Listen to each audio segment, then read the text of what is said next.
Hello bachcho, let's read the question.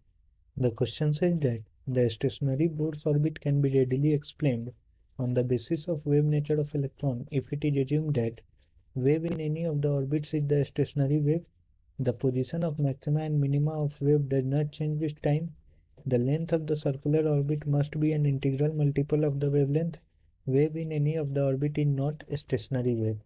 So, we will solve this question. First of all, we will see what will be the key concept used in the question.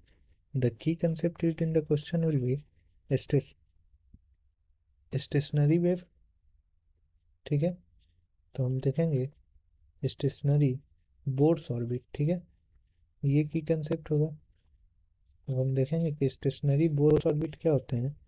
तो as long as electron एक orbit में revolve करता है तो electron neither gains energy nor loses energy, जब तक वो as long as it is revolving in orbit, और जब तक एक ऑर्बिट में रिवॉल्व करता है वो नाइदर एनर्जी गेन करता है ना ही वो लूज करता है।